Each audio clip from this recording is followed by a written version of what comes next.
you to imagine being in an environment with the sounds you just heard. Would you be able to finish any work or get any work done, let alone perform any healthcare procedures in this environment? According to a study conducted by Johns Hopkins University, there are 350 alarms per patient per day in a typical ER or ICU room. Moreover, 50% of these alarms are due to the infusion pump alone. And this infusion pump alarm has been ranked to be the most annoying, the most disruptive to patient care, and the hardest to find. Also, 85 to 99% of these alarms are false positives, which means they don't require any doctor or nurse response. This has led to alarm fatigue, which is the desensitization of doctors and nurses to alarms, which has led to and will continue to lead to patient injury and death. Corporations tried to mitigate this by implementing a centralized alarm system, which relays alarms from the room to a centralized station, such as a nurse's station. However, none of these systems have aimed to incorporate the infusion pump, due to the fact that infusion pumps are very abundant in a hospital. There might be 2 or 3 in a single room. Thus, incorporating this into the system is a huge financial burden due to the infrastructure costs required to implement this, and would effectively double the number of alarms and thus increase alarm fatigue. Those most affected by alarm fatigue are doctors and nurses, where we have developed a product which aims to relieve them of the alarm fatigue that they're currently experiencing. And this particularly applies to doctors and nurses or any other healthcare professional who has to respond to these alarms in an ER or ICU setting. The current total addressable market for the infusion pump alarm relay system is $4.3 million, with a service attainable market of $3.2 million. Our device will provide more accurate direction to nurses trying to find the location of IV pump alarms.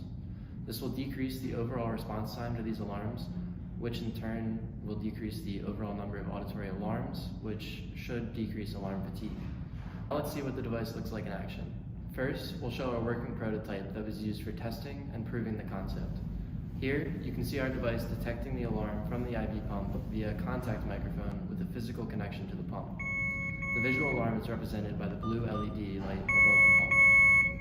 Since this device will be detecting and creating alarms for IV pumps, the sensitivity and specificity of the device are important.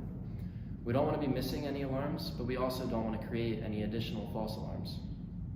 This is why we chose a contact microphone. It works by detecting physical vibrations created by the alarm sound. This allows us to accurately identify specific IV pump alarms without the possibility of false positives from all the other alarm sounds in the room. We are also using digital filtering that is specially tailored to the IV pump alarm signal.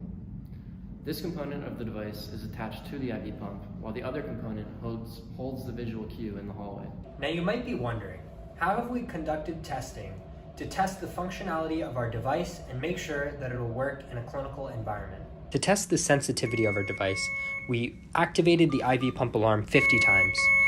We were correctly able to identify the signal and light the LED 50 of those times, and therefore indicating we had 100% sensitivity. To test specificity, we played the IV pump alarm noise from an external speaker adjacent to the contact microphone, but we were never able to trigger the pump even after playing the sound 50 times. We also tapped the device on all sides and rocked it to ensure that we were not getting any false positives. And therefore, we've seen that we have both a high specificity and a high sensitivity. We expect that our device will meet our user needs and be reliable and dependable for when nurses and doctors have to respond to alarms in hospital units.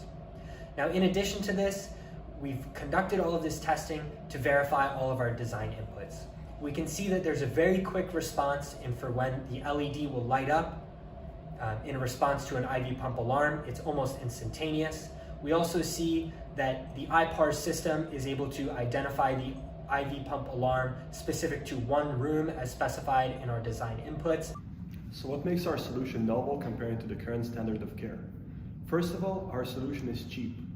It does not require any additional auditory components, and our alarm relay system relays signals wirelessly to the light source outside of the room. Finally, our alarm system is tailored specifically for IV pumps. Currently, there are not many low-cost solutions to alarm fatigue in the market, and average centralized alarm systems can run up to tens of thousands of dollars every single year. That's why our next logical steps for bringing this solution to market is first conducting further testing in a clinical environment in order to verify sensitivity and specificity. And next, we also want to condense our device into one that can easily fit onto an IV pump alarm. And finally, we will decide to file for a patent application. The final product will have to go through the FDA approval process, and we will apply for the Class 1 medical device approval. However, we believe we may not receive a substantially equivalent determination from the FDA, suggesting that we should pursue the de novo pathway. We will require funding to go through the patent process, and in addition, investors would also be key in raising capital for manufacturing our device. The components that make our device appealing to the key stakeholders is that it helps the nurses in the ER and ICU units respond faster to the alarms. It mitigates the serious issue of alarm fatigues that many nurses and other medical professionals struggle from. And it creates a better work environment, which allows for way better patient care.